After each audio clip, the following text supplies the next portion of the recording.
ओ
वैदिकी अमृत ध्यान साधना प्रभात सत्संग में आप सभी साधक साधिकाओं का,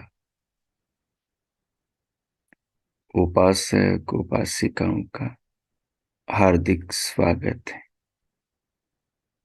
आइए पूर्व की भांति आज के ब्रह्म मुहूर्त में, आज की ब्रह्म वेला में भी हम उन महान प्रभु पार ब्रह्म परमेश्वर के सर्वशक्तिमान सच्चिदानंद स्वरूप जगदाधिपति जगदीश्वर के, इस विशाल विश्व के स्वामी, इस ब्रह्मांड में सर्वत्र विराजमान, हर प्राणी के हृदय में, हर प्राणी की आत्मा में निवास करने वाले अंतर्यामी, जगत के सभी प्राणियों के पिता, सभी प्राणियों की माता, सब मनुष्यों के परम गुरु और समस्त जगत के विधाता, नित्य ही हम सबकी हर पल हर क्षण रक्षा करने वाले सर्वरक्षक पिता, हम सब पुत्र पुत्रियों को,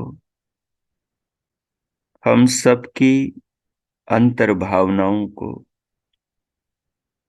हम सबके कृत कर्मों को और भविष्य में किए जाने वाले कर्मों सबको जानने वाले हैं। वे हमसे दूर नहीं, हम उनसे दूर नहीं। हमारे भीतर वे हैं और उनके भीतर हम हैं। वे संपूर्ण ब्रह्मांड में रहते हैं, हम सबके पिंड उसी ब्रह्मांड में हैं। वे पिंड में भी हैं और ब्रह्मांड में भी हैं। हम आत्माएं भी पिंड में भी हैं और ब्रह्मांड में भी हैं। हमारी देह जगत का ही एक लघु रूप है। हमारा पिंड ब्रह्मांड का ही एक अंश है। जहां हमारी आत्मा में ब्रह्मांड के निर्माता ब्रह्मन विराजमान है, वहीं हमारे हृदय में, हमारे मस्तिष्क में हम स्वयं अनुभविता आत्मा विराजमान है। जब हम अपने शरीर को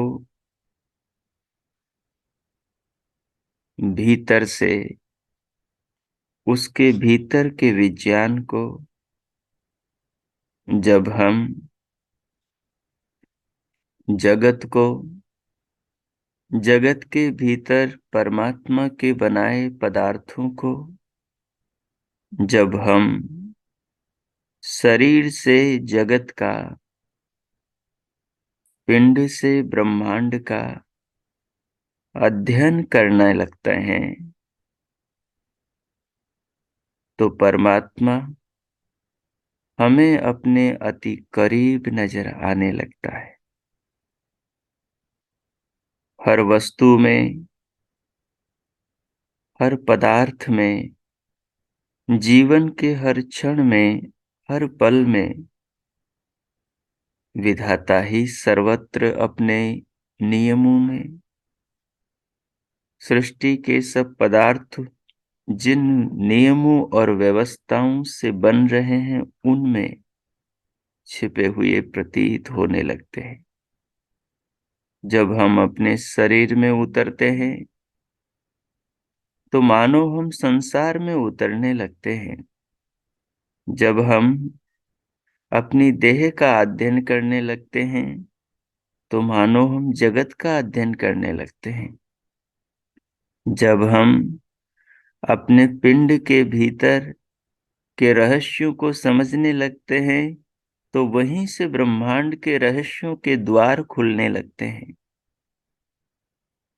हमारे पूर्वजों ने जिन तत्वों को, रहस्यों को ध्यान और समाधि के द्वारा अपने भीतर जाना, अनुभव किया, समझा, उन सारी पद्धतियों को उन्होंने हमें बताया कि तुम ब्रह्मांड में उतरना चाहते हो तो अपने पिंड में उतरो।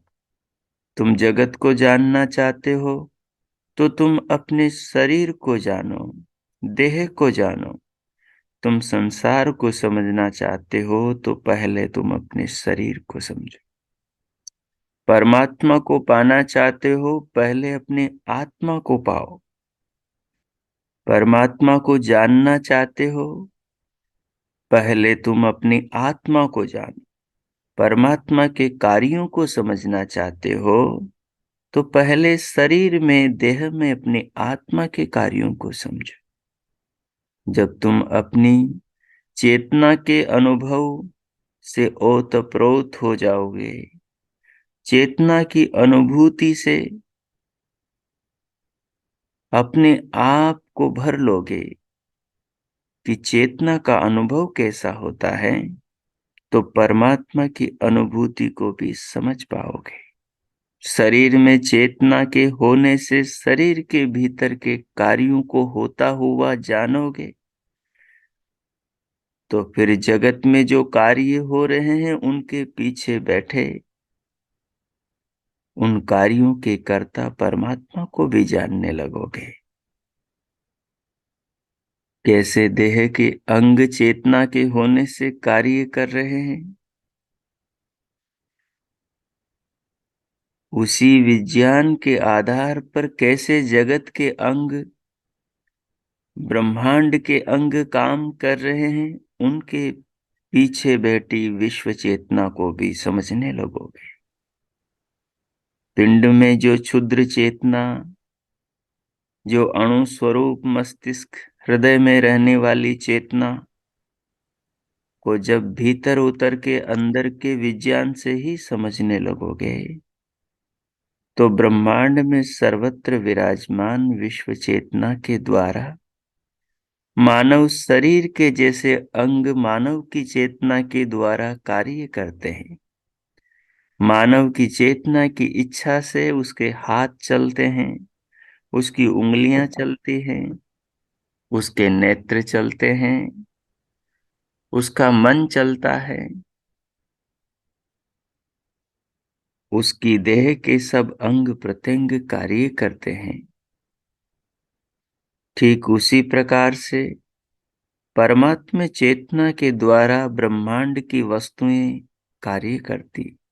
जैसे शरीर से शरीर के अंग जुड़े हैं और शरीर के अंग शरीर में निहित चेतना से जुड़े हैं, वैसे ही ब्रह्मांड के सब अंग, ये सूर्य, चंद्रमा, पृथ्वी, जल, अग्नि, वायु, आकाश, बृहस्पति, बुध, शुक्र, शनि, अरुण, वरुण, यम, मंगल, पृथ्वी, ये सारे ब्रह्मांड के अंग सब आकाश गंगाएं सौर परिवार इस ब्रह्मांड से जुड़े हैं, और ये ब्रह्मांड ठीक वैसे ही विश्व चेतना परमात्मा से जुड़ा है जैसे शरीर के अंग शरीर में निहित आत्म चेतना हमसे जुड़े हैं। इन्हें हम प्रयोग में लाते हुए, इनसे हम कर्म करते हुए इन्हें अनुभव कर सकते हैं।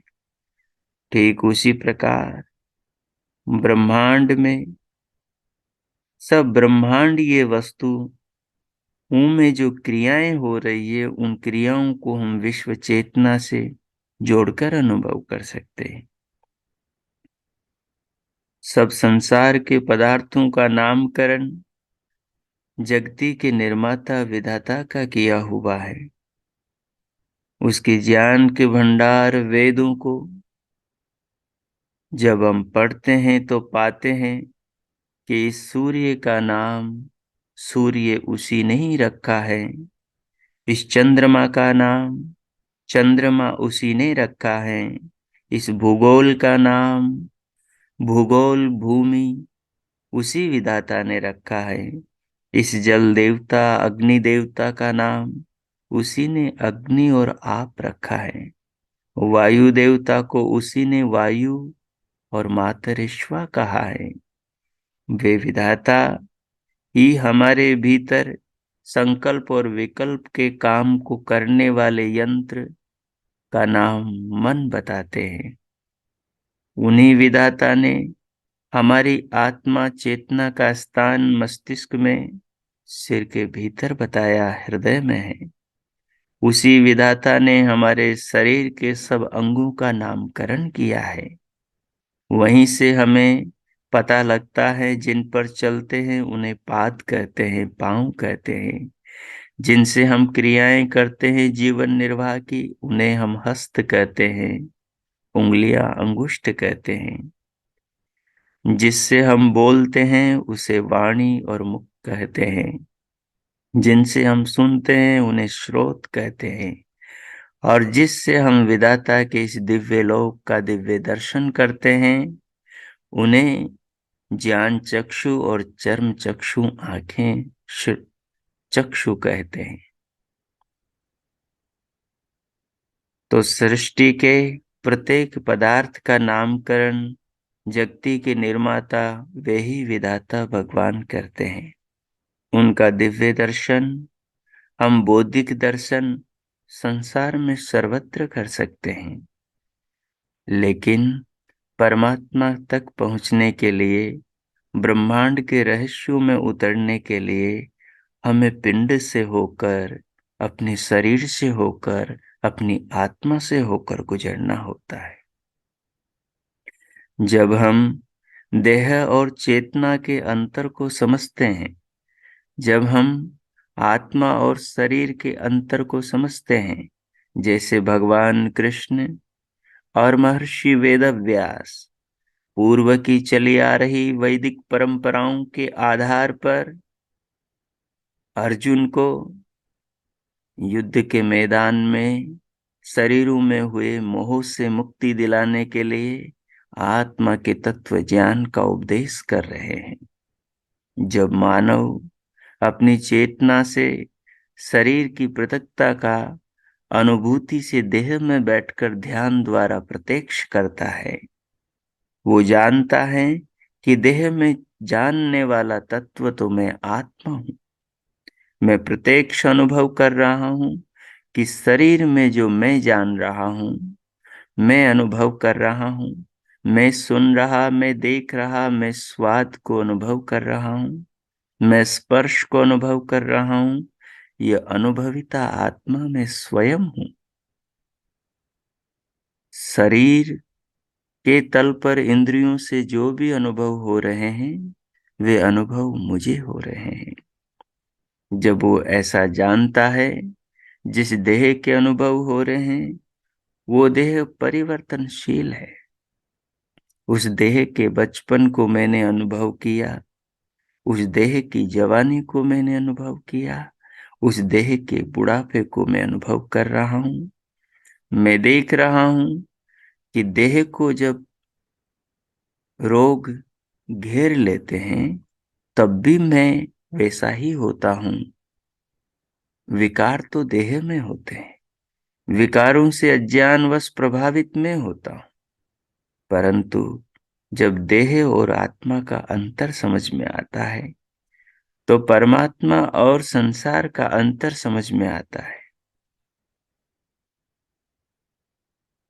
जब साधक जीवन के गहरे रहस्यों में उपासना के द्वारा उतरता है, तो पाता है कि देह के हर परिणाम से, देह के हर परिवर्तन से, देह के हर बदलाव से उसकी आत्मा में कोई बदलाव नहीं हो रहा। जब नित्य वो देह और आत्मा का अवलोकन ध्यान द्वारा करता है, ध्यान द्वारा वो दिन भर के कार्यों में देह और आत्मा के व्यवहार का अवलोकन करता है, तो धीरे धीरे वो सूक्ष्म भेदों को जानने लगता है कि मैं आत्मा अपनी देह से अलग हूं, देह मेरे संसार में कार्य करने के साधन है। मैं देह नहीं, देह मैं नहीं हूं। देह पंचभूतों से बना है, पंचभूतों के परमाणु से ही देह के समस्त अंगों का निर्माण माता के गर्भ में हुआ है। ये तो विधाता की व्यवस्था से हुआ है। संसार के पांचों भूत नाना रूपों में, वृक्ष लताओं के अंदर फल सब्जियों का रूप लेते हैं, औषध वनस्पतियों का रूप लेते हैं, और उन्हीं के द्वारा मानव की देह में रस रक्त होकर मांस मज्जा अस्थि मेद शुक्र शोणित में परिणत हो जाते हैं।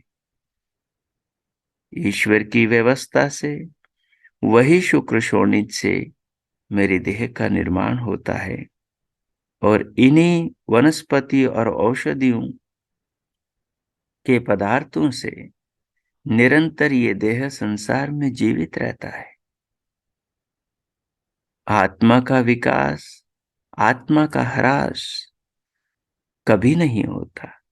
जो अनुभूति आत्मा की बचपन में बालकपन में होती है, वही अनुभूति जवानी में आत्मा को अपने अस्तित्व की होती है। सत्ता में कभी बदलाव का अनुभव चेतना को नहीं होता। केवल देह के बदलाव का अनुभव नित्य ही ध्यान द्वारा शरीर और आत्मा का अवलोकन करने वाली चेतना को होता रहता है कि परिवर्तन तो देह में हो रहा है, परिवर्तन का साक्षी अपरिवर्तित आत्मा निरंतर बना हुआ है।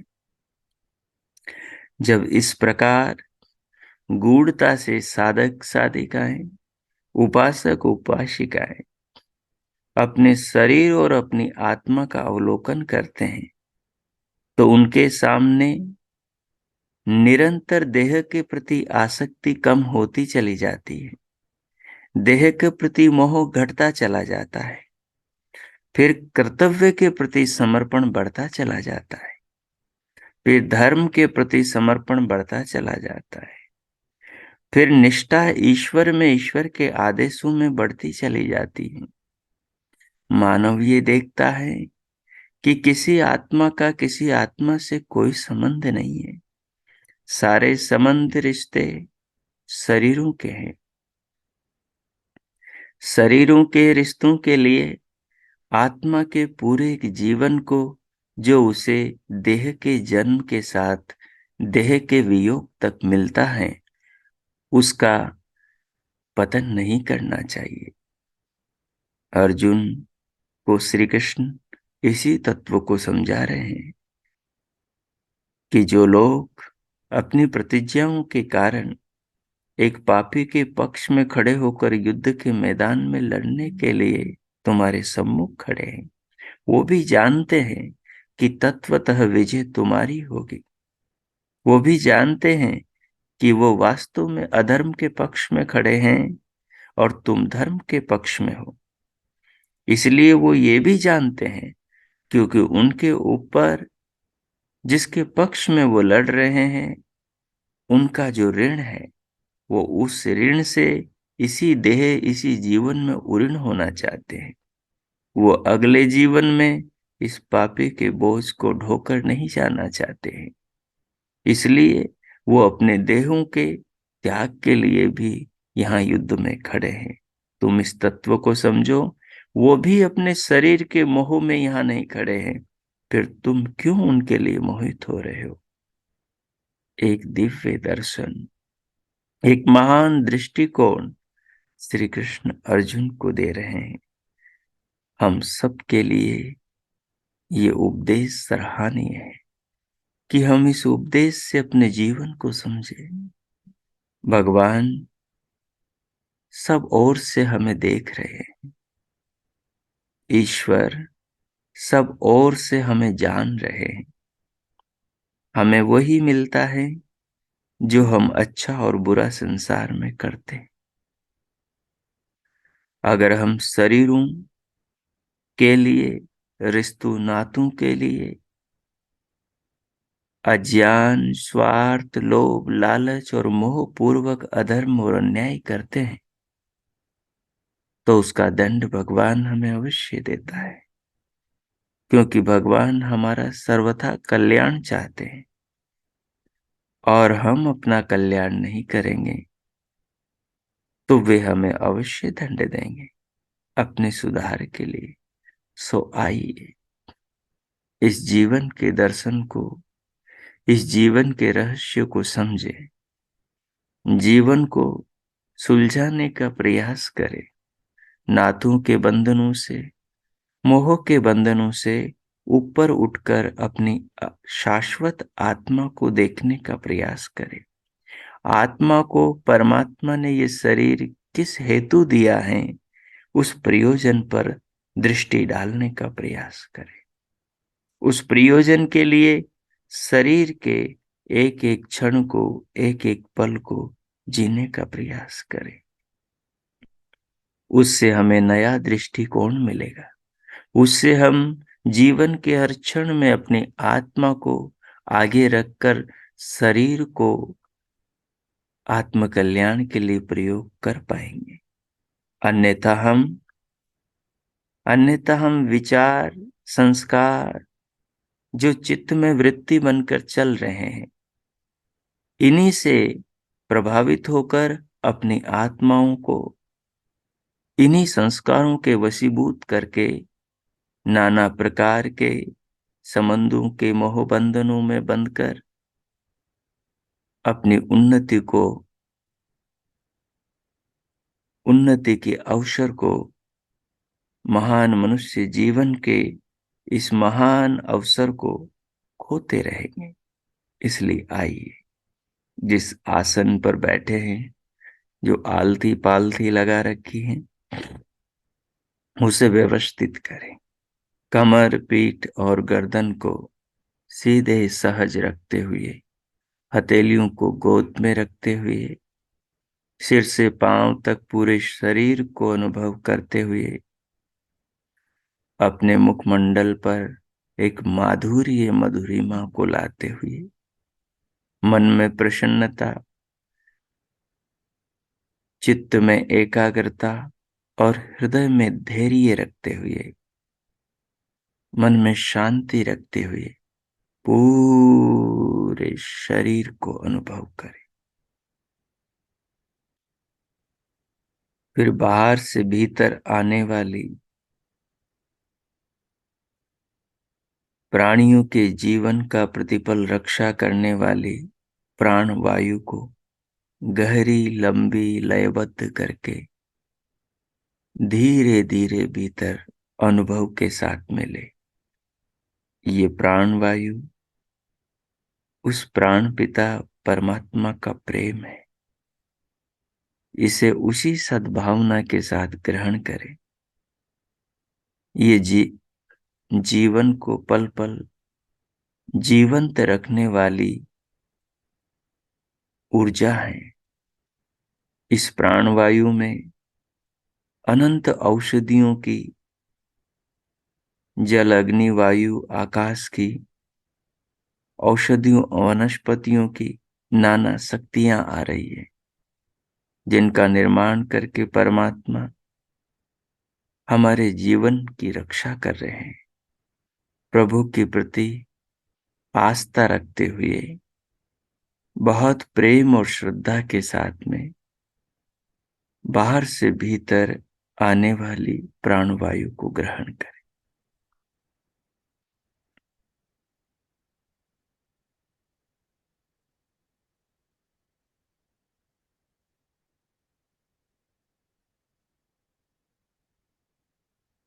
प्राणों को भीतर भर के उन्हें रोकें। रोकने के बाद दोनों कानों के आकाश में अपने मन को ले जाएं, अर्थात अपने ध्यान को ले जाएं और देह के भीतर देह की वीणा से उठने वाले मृदुनाद को सुनने का प्रयास करें।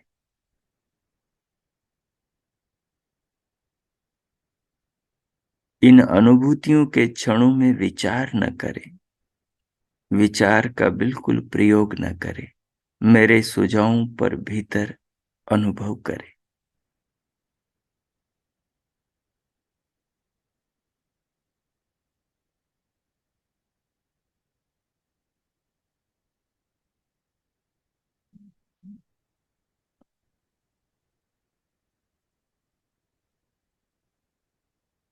इस प्रकार दिव्यनाद को सुनते हुए फिर भ्रुकुटी में दिव्य प्रकाश देखें या ब्रह्मरंध्र में दिव्य प्रकाश देखें। मस्तिष्कगत जो इंद्रियां, ज्ञानेंद्रियां, अंतकरण, बहिष्करण है, उसकी दिव्य ज्योतियों से मनुष्य का ब्रह्मरंध्र झिलमिलाता रहता है। उसका दिव्य दर्शन करें। अपनी अंतर्दृष्टि को भ्रुकुटी की ओर या ब्रह्मरंध्र की ओर करके आवश्यकता अनुसार धीरे धीरे श्वास लेते रहेंगे, उसे छोड़ते रहेंगे और बीच बीच में रोकते रहेंगे। रोककर उन महान प्रभु के निज नाम ओम का मानसिक जप करेंगे। मन ही मन में प्रभु नाम का जप करते हुए जप के साथ में दिव्यनाद के संगीत को मिला देंगे। दिव्यनाद के संगीत को मिलाएंगे और ब्रह्मरंध्र में दिव्य प्रकाश की ज्योतियों को देखेंगे और प्राणों को भीतर रोककर सिर से पांव तक के पूरे शरीर को अनुभव करेंगे। इन क्षणों में जो दिव्य भीतर से अनुभव होगा, यह अनुभव जीवन की बहुत गहराइयों में ले जाएगा और इस अनुभूति के साथ में अपनी चेतना का, अनुभविता आत्मा का भी अनुभव करते रहे कि मैं आत्मा शरीर के माध्यम से, मस्तिष्क के माध्यम से, प्रभु के द्वारा दिए अंतकरण और भीतर अंगों की शक्तियों के माध्यम से विश्व निर्माता विधाता के निज नाम ओम का गान कर रहा हूं और प्रभु की वीणा पर शरीर के अंगों से उठ रही इस नाद की ध्वनि को, इस संगीत को सुन रहा हूं। भ्रुकुटी में झिलमिलाती ज्योतियों का दर्शन कर रहा हूं और पूरे शरीर इस प्रभु मंदिर में मैं इन सब अनुभवों को पाने वाला आत्मा, इनका नित्य ही अनुभव कर रहा हूं। इस प्रकार 4 से 5 मिनट केवल इन अनुभवों में रहें। इन क्षणों में कोई विचार न करें। प्रभु नाम का मानस जप, पूरी देह का अनुभव, दिव्यनाद का श्रवण, दिव्य प्रकाश का दर्शन, प्राणों का अनुभव, पूरे शरीर का अनुभव, इन सब को अनुभव करने वाली अपनी अनुभविता आत्मा का अनुभव करें।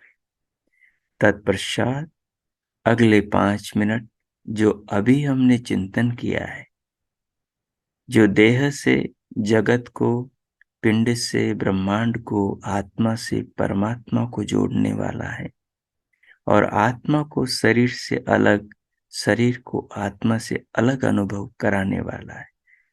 बाद के 5 मिनट फिर वो चिंतन करेंगे। 10 मिनट में मौन होता हूं। आप अभ्यास करें, ध्यान में प्रयोग करें। ओ कीजिए।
हो हो। इस प्रकार प्रभु नाम का मानस जप करते हुए, दिव्य नाद को सुनते हुए, दिव्य प्रकाश को देखते हुए, प्राणों को रोककर पूरी देह को अनुभव करते हुए, अनुभव के साथ में, शरीर के अनुभव के साथ में, प्राणों के अनुभव के साथ में, दिव्य नाद दिव्य प्रकाश के अनुभव के साथ में, प्रभु नाम के जप के अनुभव के साथ, इन सब के अनुभव करने वाले, इन सब से अलग अपनी आत्मा को भी अनुभव करते हुए, और कैसे आत्मा से परमात्मा को, पिंड से ब्रह्मांड को, शरीर से संसार को, देह से जगत को जाना जाता है। ध्यान के द्वारा इस प्रकार के चिंतन से आध्यात्मिक संस्कारों का निर्माण करते हुए जो आपने अनुभव किया है, उस अनुभव को आत्मसात करते हुए प्रभु का धन्यवाद करें।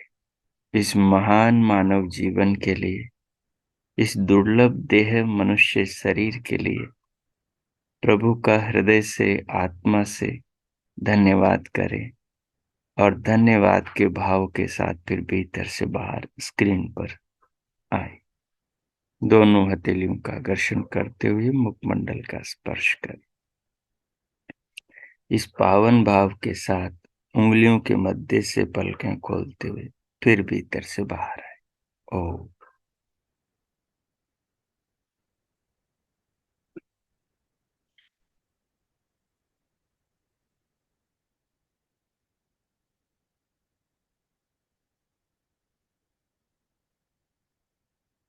ओ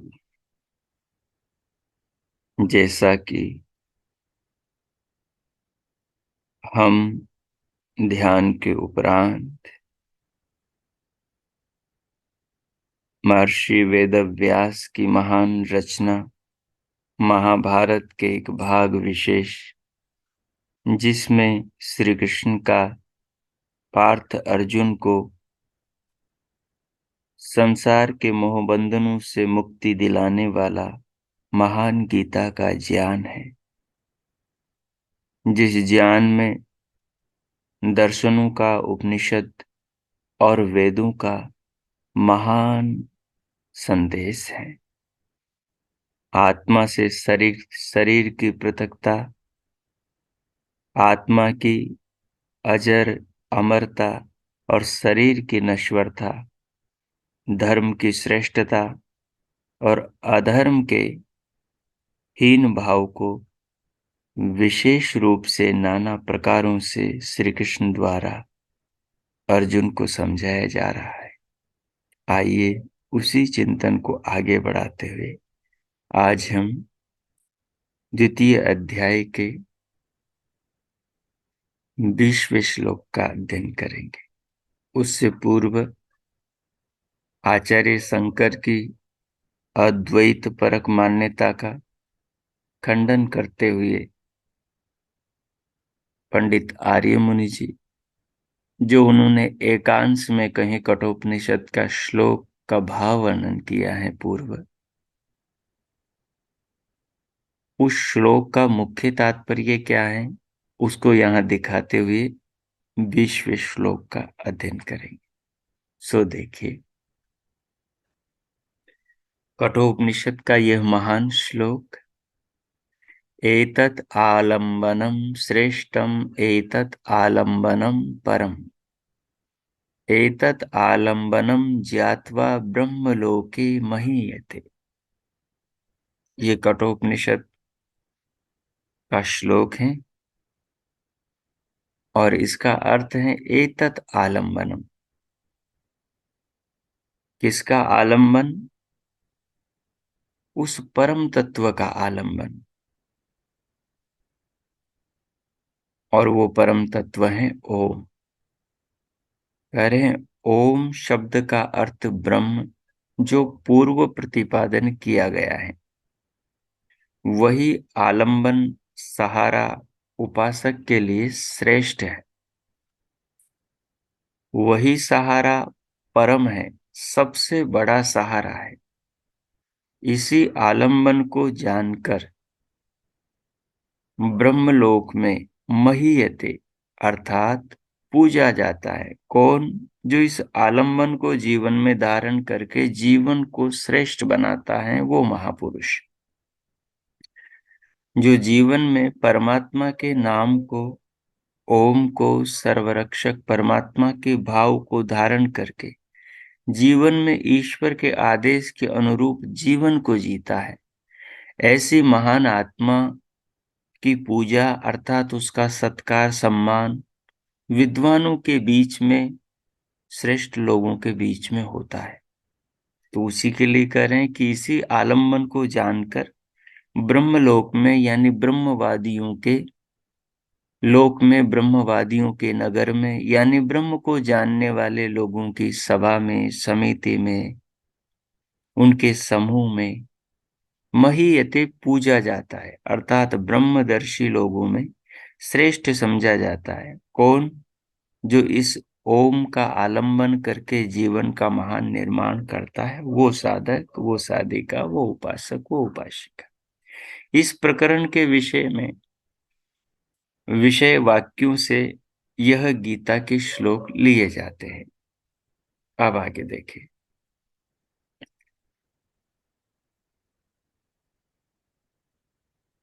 अब गीता के 20वें श्लोक में यह शरीरी अर्थात आत्मा मरने वाला क्यों नहीं, इस इसका उत्तर दिया जा रहा है। ये जो शरीरी है, शरीरी कहते हैं शरीर में रहने वाले आत्मा, उसके लिए कह रहे हैं कि ये शरीरी, शरीर में रहने वाला आत्मा मरने वाला क्यों नहीं है, इस तत्व को समझा रहे हैं। न जायते म्रियते वा कदाचिन्नायं भूत्वा भविता वा न भूयः अजो नित्यः शाश्वतोऽयं पुराणो न हन्यते हन्यमाने शरीरे। कह रहे हैं न जायते म्रियते वा कदाचित, न अयं भूत्वा भविता वा न भूयः अजः नित्यः शाश्वतो यम पुराण न हन्यते हन्यमाने शरीरे। पंडित आर्य मुनि जी ने भूमिका में इस तत्व को बहुत अच्छे से स्पष्ट किया था कि गीता में वेदों का सार तत्व है, गीता में उपनिषदों का सार तत्व है, गीता में दर्शनों का सार तत्व है, गीता में ब्राह्मण ग्रंथों का सार तत्व है। गीता इसलिए सर्वग्राह्य है, गीता इसलिए अधिक हृदयंगम होने वाला शास्त्र है, क्योंकि गीता को जिन भावों में श्री कृष्ण, जो वेदों के प्रकांड विद्वान महर्षि संदीपन ऋषि के शिष्य थे, उन्होंने बहुत सरल भाषा के अंदर अर्जुन को यह तत्व उपदेश दिया है, जिसके अंदर वेदों का सार आता है, दर्शनों का सार आता है, ब्राह्मण ग्रंथों का सार आता है, उपनिषदों का सार आ जाता है और गूढ़ रहस्य आता है। और श्री कृष्ण के भावों को महर्षि वेदव्यास ने श्लोकों के अंदर निर्मित किया है। जिन श्लोकों को हम पढ़ रहे हैं वो भगवान वेदव्यास के बनाए हुए हैं। और ये श्लोक जिस भाव को धारण करके कहे गए हैं, वो भाव अर्जुन को युद्ध के क्षेत्र में भगवान श्री कृष्ण के द्वारा उपदेश किया हुआ है।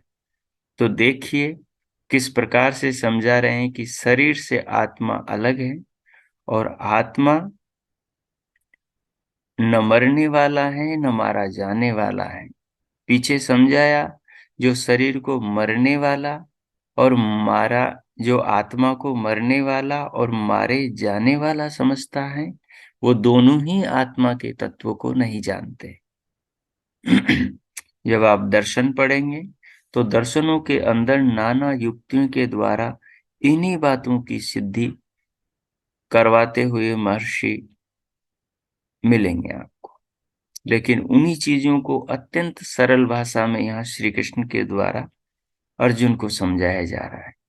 न जायते, वह परमात्मा कभी उत्पन्न नहीं होता। न म्रियते, न मरता है। अयम भूत्वा, यह होकर, भूयः, फिर कल्पांतर में, भविता, न, न होगा, यह नहीं किंतु सदैव होगा।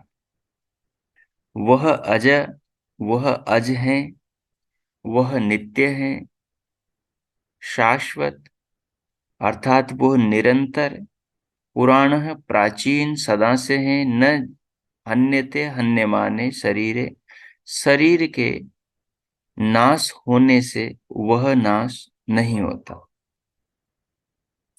ये यहाँ पर इन्होंने, जो आचार्य शंकर ने यहाँ पर इस आत्मा के प्रकरण वाले श्लोक का परमात्मा परक जो अर्थ किया है, उस अर्थ का खंडन करते हुए इस श्लोक के मुख्य तात्पर्य को आर्य मुनि जी ने यहाँ समझाया है। जो श्लोक का मुख्य तात्पर्य है वो वहां यहाँ पर ये है कि न जायते, वह आत्मा कभी उत्पन्न नहीं होता। जो शरीरी है, जो शरीर में निवास करता है, तुम्हारा आत्मा, मेरा आत्मा, सब शरीरों में निवास करने वाली जो आत्माएं हैं, वो आत्माएं न जायते, कभी उत्पन्न नहीं होती। शरीर उत्पन्न होते हैं, शरीर बनते हैं, इसलिए शरीर नष्ट होते हैं। आत्मा उत्पन्न नहीं होता, आत्मा बनता नहीं, क्योंकि उत्पन्न हुआ हम उसको कहते हैं जो बनता हो। जैसे पौधा बीज से निकलता है, अंकुर निकलता है, तो हम कहते हैं कि पौधा उत्पन्न हुआ, वो बीज से निकला। पौधे का जन्म हुआ, पौधे में जो चेतना है उसका जन्म नहीं हुआ। शरीर बनता है माँ के गर्भ में, शरीर गर्भ से बाहर आता है, शरीर का विकास होता है, आत्मा का कोई विकास नहीं होता। आत्मा एक जैसा रहता है। जो बच्चे पिछले जन्म की स्मृति को जानते हैं, जिन बच्चों को पिछले जन्म की स्मृति आ जाती, वो बच्चे पिछले जन्म के बारे में बताते हैं सब कुछ। अभी बच्चा छोटा सा है, अभी तुतलाती जुबान उसकी साफ हुई है, और वो पिछले जन्म का पूरा हालचाल माँ बाप को बताने लगता है। माँ बाप गोद में उठाकर उसे उस घर में ले जाते हैं, जिस घर का रास्ता, गलियां, सब कुछ वो बच्चा बताता है। माता पिता का नाम बताता है, अपनी पुरानी बातें बताता है, अपना पति, अपनी पत्नी, अपने बच्चों के बारे में, माँ बाप के बारे में, सगे संबंधियों के बारे में, लेन देन के बारे में बताता है, रिश्तेदारी के बारे में बताता है। जिस बच्चे को अभी घर से निकाला नहीं गया और जो पाँव पे आंगन के बाहर नहीं निकला, वो बच्चा पिछले जन्म का सब कुछ बताता है। इससे क्या स्पष्ट होता है? आत्मा मरता नहीं, शरीर बदलता है। शरीर का जन्म, शरीर का विनाश ही जन्म और मृत्यु है, आत्मा की नहीं। कृष्ण कह रहे हैं अर्जुन से कि हे अर्जुन, न जायते न म्रियते, बोले आत्मा न पैदा होता है न आत्मा मरता है। शरीर पैदा होते हैं, शरीर मरते हैं। शरीरों का संबंध आत्मा से गर्भ में होता है, और शरीरों का संबंध आत्मा से अलग पृथ्वी के गर्भ में होता है। पृथ्वी के ऊपर आत्मा शरीर से युक्त होता है, और पृथ्वी के ऊपर ही आत्मा शरीर से मुक्त होता है। अयम भूत्वा भूय भविता न, अयम भूत्वा, यह होकर, फिर कल्पांतर में, भविता न, न होगा। मतलब आत्मा ऐसा नहीं है जो जन्म लेकर फिर जन्म ले, मर के फिर जन्म ले। न तो ये पैदा होता है, नहीं ये मरता है, ये तो अज है, अजर है, नित्य है, शाश्वत है, सदा से है, पुराण है, प्राचीन है। प्राचीन का मतलब कभी जो उत्पन्न ही नहीं हुआ। पुराण का मतलब जो सदा से है, उसको पुराण कहा जाता है। न हन्यते हन्य माने शरीर, और शरीर के नाश होने पर आत्मा का नाश नहीं होता। इसलिए जो तुम्हारे ऊपर कर्ज है, जो तुम्हारा कर्तव्य है, जो तुम्हारा धर्म है, उस धर्म को अदा करो, उस कर्तव्य का पालन करो। शरीर का नाश तुम्हारी आत्मा का नाश नहीं है। अगर तुम कर्तव्य का पालन नहीं करते हो तो फिर तुम बंधन में बन जाओगे। फिर तुम्हारा यश में संसार में अपयश फैलेगा कि तुमने अपने कर्तव्य का पालन नहीं किया। कर्तव्य कर्म ही मनुष्य का धर्म है, और कर्तव्य कर्म ही मनुष्य का धर्म है, और वो धर्म का उपदेश ही ईश्वर का आदेश है। ईश्वर का आदेश है, इसलिए तुम ईश्वर के आदेश को, वेदों के आदेश को, तुम्हारे कर्तव्य कर्म का पालन करो। और शरीर को लेकर कि ये मर जाएगा, नष्ट हो जाएगा, मेरा नष्ट हो जाएगा, स्वजनों का नष्ट हो जाएगा, यहाँ रक्त की नदियां बहेंगी, इन सबको मार करके हम क्या इनके रक्त से सना हुआ अन्न खाएंगे? ऐसे राजपाट का हम क्या करेंगे जो स्वजनों को मारने के बाद में मिलता है? कृष्ण कहते हैं ये स्वजनों के लिए, नाते रिश्तों के लिए युद्ध नहीं किया जा रहा, ये धर्म की रक्षा के लिए किया जा रहा है, ये सत्य की रक्षा के लिए किया जा रहा है, ये कर्तव्य कर्म के पालन के लिए किया जा रहा है।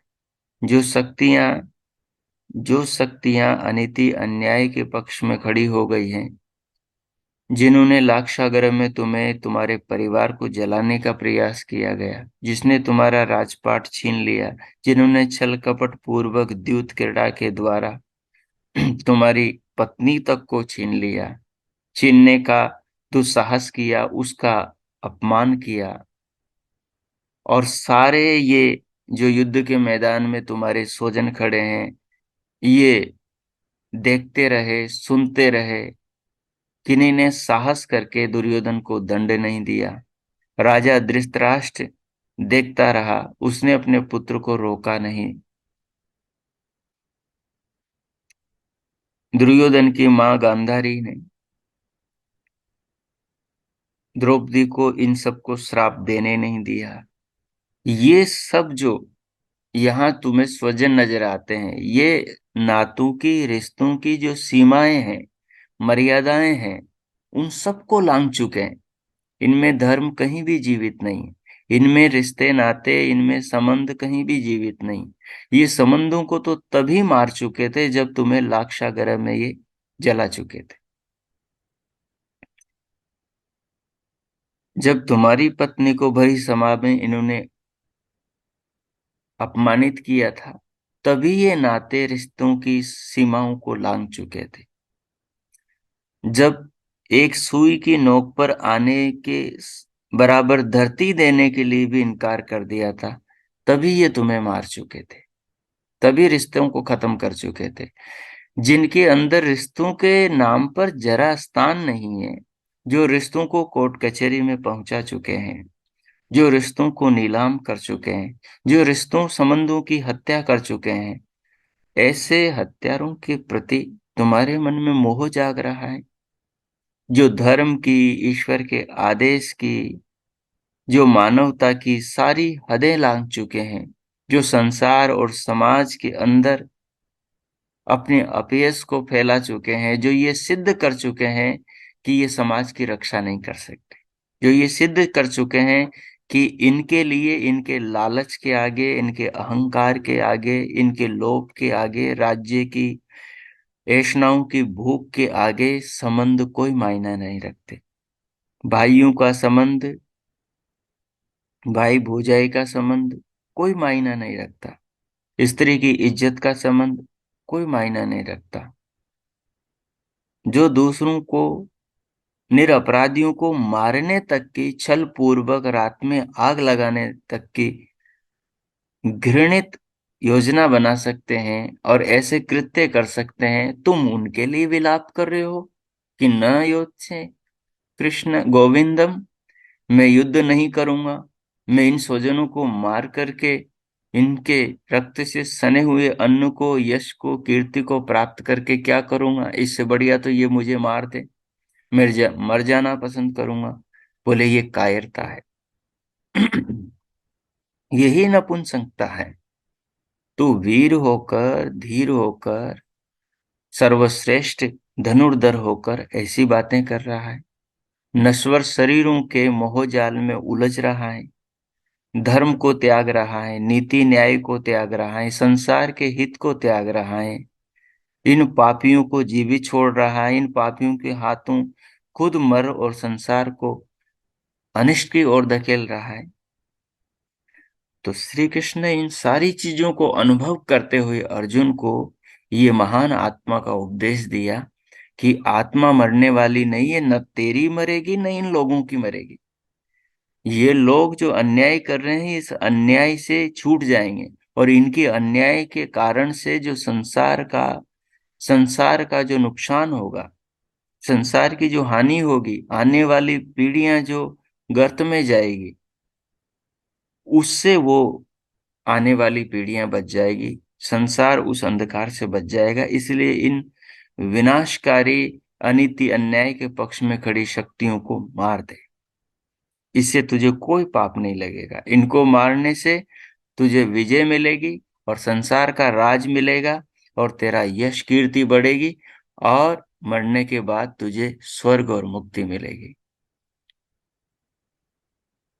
तो श्री कृष्ण ने यहाँ उसे इन अन्यायकारी शक्तियों से लड़ने की ही शक्ति और दृष्टि प्रदान नहीं करे, साक्षात उसे आत्मा का ज्ञान, तत्व ज्ञान भी दे रहे हैं, ताकि उसके ऊपर से मोह का आवरण, संबंधों का जो लगाव छा गया है बुरी तरह, वो मोह के बादल पूरी तरह छट जाएं और उसके आत्मज्ञान का सूर्य पूरी तरह उदय हो जाए और उस प्रकाश में वो युद्ध करे और अन्याय और अनिति के पक्ष में खड़ी इन शक्तियों का विनाश करे।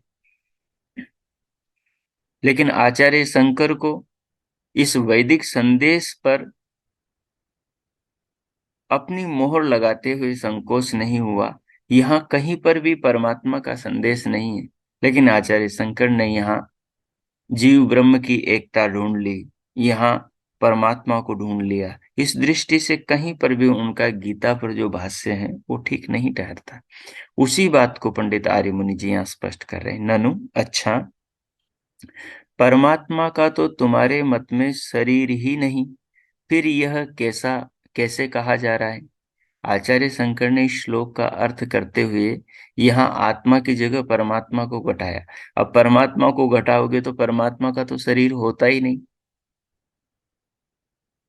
वो कहते हैं वेदांत में, और वेदांती लोग, कि परमात्मा को अज्ञान हुआ, उस अज्ञान के कारण से परमात्मा संसार में फंस गया और नाना रूपों में जीवात्मा के रूप में जिस जिस परमात्मा के भाग को अज्ञान हुआ वो परमात्मा का भाग जीवात्मा बन गया। तो ये जो एक असैद्धांतिक और अतार्किक दृष्टि से जो अ, वेदांत की अद्वैत मान्यता है, उसको भी बीच बीच में ये खंडित करते रहते हैं, क्योंकि गीता का सबसे ज्यादा जो प्रचार किया वो वेदांतियों ने किया। वो आचार्य शंकर के काल में हुआ, वो उपनिषदों के काल में हुआ। महाभारत में और भी कई गीता है। चलिए आगे देखें। हन्यते हन्य माने शरीरे। उत्तर, यह पृथिव्याम तिष्ठन् पृथिव्याम अंतरो अयम पृथ्वी न वेद यस्य पृथ्वी शरीरम। जिन्होंने उपनिषद पढ़ा है उनको स्मरण आएगा। इत्यादि वाक्यों में प्रकृति को परमात्मा का शरीर माना है, बृहदारण्यक उपनिषद में, कि ये प्रकृति है, ये परमात्मा का शरीर है, और उस प्रकृति रूपी शरीर के नाश होने से वह नाश नहीं होता। कौन? परमात्मा, क्योंकि परमात्मा कूटस्थ नित्य है। लेकिन यहाँ जो श्लोक में चर्चा है वो शरीर और आत्मा की है, और वो उपदेश अर्जुन को दिया जा रहा है, परमात्मा का नहीं, शरीर और आत्मा का। अगला 21वां श्लोक देखें। वेदा विनाशिनं नित्यं य एनम् अजम् अव्ययम् कथं स पुरुषः पार्थ कं घातयति हति कम् हन्ति कम्। वेद अविनाशिनं नित्यं यः एनम् अजम् अव्ययम् कथं स पुरुषः पार्थ कं घातयति हन्ति कम्। हे अर्जुन, अविनाशिनम, जो इस नाश रहित अव्ययम विकार रहित को, शरीर को वेद जानता है, विकार रहित आत्मा को जानता है। वेद शब्द का मतलब वेद शब्द का मतलब जानना होता है, ज्ञान होता है। जो चारों वेद हैं उनका नाम भी वेद है। वो इसीलिए है क्योंकि उनमें ज्ञान है, तो ज्ञान को ही वेद कहते हैं। पहले ये ज्ञान ही था, श्रुति परंपरा से गुरु शिष्य को ज्ञान देता था, कानों से शिष्य सुनता था, उसको याद रखता था, इसलिए इसका नाम वेद था। बाद में जब यही ज्ञान पुस्तक रूप में आया तो फिर उसे हम पुस्तक रूप में देखते हैं। तो यहाँ करें कि हे अर्जुन, अविनाशिनम, जो इस नाश रहित अव्ययम विकार रहित को वेदः जानता है। किसको? आत्मा को, पुरुष को। स पुरुष, वह पुरुष, कथम, किस प्रकार से, कम घातयति, किसके मारने का प्रयोजक बनता है, यानी किसके द्वारा मारा जा सकता है। हंति कम, किसको मारता है। न तो वो किसी के द्वारा, अर्थात जो परमात्मा के कूटस्थ नित्य स्वरूप को, आत्मा के कूटस्थ नित्य स्वरूप को जान लेता है, वह इस बात को भी जान लेता है कि आत्मा को किसी के द्वारा मारा नहीं जा सकता, और वो किसी दूसरे की आत्मा को मार नहीं सकता। परमात्मा किसी को हनन नहीं करता, स्वकर्मों से ही लोग जन्म मरण को प्राप्त होते हैं। परमात्मा किसी को मारता नहीं, क्योंकि आत्मा नित्य है, उसको परमात्मा भी नहीं मार सकता। लेकिन परमात्मा के नित्य स्वरूप को जो जान लेता है, वो इस तत्व को भी जानता है कि परमात्मा किसी को मारता नहीं। क्यों नहीं मारता? क्योंकि कोई आत्मा मरने वाला है ही नहीं। आत्मा को मारा ही नहीं जा सकता, फिर परमात्मा भी आत्मा को नहीं मार सकता। और आत्मा को कोई पुरुष भी नहीं मार सकता, और खुद भी आत्मा आत्मा को नहीं मार सकता, क्योंकि जो चीज नित्य है उसको नित्य भी नहीं मार सकता, कि वो तो सदा रहेगी। इसलिए ये खुशी की बात है कि हमारी जो चेतना है, हमारी जो आत्मा है, हम जो हैं शरीर से अलग, वो मरने वाले नहीं, न मारे जाने वाले हैं। न हम किसी को मार सकते हैं, न हमें कोई मार सकता है, न मनुष्य मार सकता है, न परमात्मा मार सकते हैं। हाँ, परमात्मा मनुष्य के बुरे कर्मों का दंड जरूर देंगे। यदि अर्जुन युद्ध के मैदान में लड़ता नहीं है, तो ये कर्तव्य त्याग, कर्तव्य पलायन का दंड अर्जुन को जरूर मिलेगा। लेकिन अर्जुन श्री कृष्ण के समझाने पर समझ गया और खड़ा होकर युद्ध लड़ा और विजय को प्राप्त हो। वैसे ही मनुष्य को भी अपने परिवार में, समाज के अंदर बुराई से लड़ना चाहिए। अगर बुराई के पक्ष में उसका घर का व्यक्ति खड़ा है, तो उसको पक्ष नहीं लेना चाहिए, उस बुराई का विरोध करना चाहिए, उसे स्वीकार नहीं करना चाहिए। भाई मेरे घर का, राजनीति में बहुत होता है। एक आदमी के घर का व्यक्ति यदि कांग्रेस में खड़ा हो गया है, तो उसके सारे घर वाले कांग्रेस का वोट देंगे। जानते हैं कि कांग्रेस गलत काम कर रही है, जानते हैं कि कांग्रेस ने देश को लूटा है, जानते हैं कि कांग्रेस ने देश को भारतीयता से दूर किया है, भारतीय परंपराओं को तोड़ा है। भारतीय संस्कृति को देश से निकाला है, और भारतीय संस्कृति या विचारधारा की जो वृद्धि है उस पर सदैव अंकुश लगाया है। आज विद्यालयों के अंदर आप वेद नहीं पढ़ा सकते। आप गुरुकुल खोलते हैं, उन गुरुकुलों को सरकार से अनुदान नहीं दिला सकते, क्योंकि पहले से ऐसी धाराएं बनाई हुई। तो व्यक्ति जानता है, लेकिन फिर भी वो जानते हुए भी कि ये गलत कर रहे हैं, फिर भी उन्हीं का वोट देगा। ये गलत। ये नहीं कह रहा कि बीजेपी का हर आदमी अच्छा होता है, लेकिन उनकी रगों में भारतीयता है, उनकी रगों में राष्ट्रीयता है। तो या इसको छोड़ दे, हम अन्य पक्ष को ले लें। यदि किसी गलत बात पर किसी गलत पक्ष को कोई स्वजन उठाता है, तो फिर उसका जो स्वजन है वो भी उस गलती का साथ देता है। यही गलत है। यही आत्मा को मारना है। यही परमात्मा के आदेश के विरुद्ध चलना है। और इससे मनुष्य की हानि होती है, उसका कर्माशय बिगड़ता है, उसके अंदर वो पाप का संस्कार पड़ जाता है कि उसने जानते हुए भी गलत गलत का साथ दिया। अब इसकी भाष्य के ऊपर कुछ विवेचन है। ननु, अच्छा, जब यहाँ जीवात्मा की नित्यता का निरूपण पूर्व से चला आता है, तो परमात्मा विषयक उक्त तीनों श्लोकों का क्या प्रकरण था? उत्तर, जिस प्रकार जीवात्मा विषयक यह संदेश था कि वह वास्तव में जन्म मरण में आता है या नहीं, इसी प्रकार परमात्मा विषयक भी संदेश था कि भारत आदि महायुद्धों की हिंसा का परमात्मा प्रयोजक है व नहीं। इस संदेह की निवृत्ति के लिए परमात्मा विषयक उक्त तीनों श्लोक यहाँ संगत समझकर उद्धृष्ट किए गए हैं। इसी अभिप्राय से ना दत्ते कस्यचित् पापम इत्यादि श्लोकों में परमात्मा को पाप पुण्य का हेतु नहीं माना। शंकर भाष्य में जो उक्त तीनों श्लोकों की व्याख्या जीव पक्ष में की है, वह उपनिषद के आशय से सर्वथा विरुद्ध है।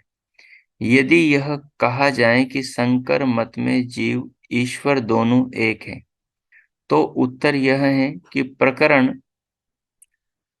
प्रकरणाच इत्यादि सूत्रों में शंकराचार्य ने, ये वेदांत दर्शन के सूत्र हैं, शंकराचार्य ने जीव ब्रह्म का भेद माना है। आत्मा का प्रकरण जीव ईश्वर उभय साधारण समझकर महाभारत में यह उपनिषद उद्धृत किया गया है। अब फिर पूर्व प्रकृत जीव के प्रकरण को सिंहावलोकन न्याय से ग्रंथन करते हैं। अर्थात जैसे आत्मा अजर अमर है, वैसे परमात्मा अजर अमर है। शरीरों के नाश से आत्मा का नाश नहीं होता, वैसे ही संसार जो प्रलय में जाता है, संसार का प्रलय होता है, उससे भी परमात्मा का नाश नहीं होता। शरीर बदलता है, आत्मा अजर अमर है। जैसे एक बच्चे वाला उदाहरण आपको दिया था, वैसे ही वेद मंत्रों में स्पष्ट मिलता है कि जैसे परमात्मा ने पिछले सृष्टियों के अंदर इस संसार को रचा है, सूर्य को, चंद्रमा को, लोक लोकांतरों को रचा है, वैसे ही परमात्मा अगले लोक लोकांतरों को अगली सृष्टियों में भी रचते हैं। तो जिसने जिन चीजों को पीछे बनाया है, वही उन चीजों को आगे बना सकता है। जिसका ज्ञान पीछे भी था और आगे भी है, वही व्यक्ति समान वस्तुओं को बना सकता है। जिसका ज्ञान पीछे नहीं था, फिर आगे कहाँ से आएगा? जो व्यक्ति बीच में नहीं था, वो आगे उन चीजों को फिर से कहाँ रच सकता है? इसलिए परमात्मा सर्वकाल में सदा रहने वाले हैं और पूर्णज्ञ हैं, पूर्ण रूप से सब चीजों को यथावत जानने वाले हैं, और लोक लोकांतरों की, संसार की वैसी ही रचना करते हैं। आत्मा का विनाश नहीं होता, वैसे परमात्मा का भी विनाश नहीं होता। आत्मा का शरीर बदलता है, वैसे ही परमात्मा का शरीर, ये संसार भी बदलता है। बदलता है, नई नई सृष्टियां होती हैं। एक सृष्टि का अपना काल है, उसके बाद दूसरी सृष्टि, बीच में प्रलय आता है। तो ये ऐसे ही चलता रहता है। आगे 22वां श्लोक हम अगले पाठ में पढ़ेंगे। आज के पाठ को इतना ही रखते हैं। जो आपने समझा, अनुभव किया है, खुद को आत्मसात करेंगे। 2 मिनट मौन होकर, नेत्र बंद करके, श्लोक के भाव को आत्मसात करते हुए प्रभु का धन्यवाद करेंगे। अपने महापुरुषों के प्रति हृदय में कृतज्ञता अनुभव करेंगे। फिर हम शांति पाठ करेंगे। ओम कीजिए।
हो। इस प्रकार श्लोक के भाव को आत्मसात करते हुए, प्रभु का धन्यवाद करते हुए, अपने महापुरुषों के प्रति हृदय में सद्भावना रखते हुए, अब हम शांति पाठ करें।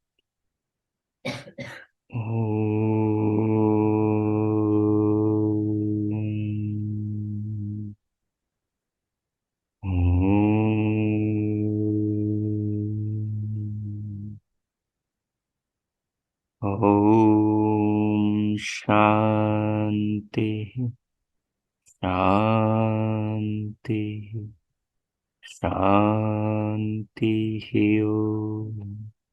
ओम। आज का आप सबका दिन शुभ हो, मंगलमय हो। प्रभु से सबके लिए बहुत बहुत मंगल कामनाएं, शुभकामनाएं। इति ओम।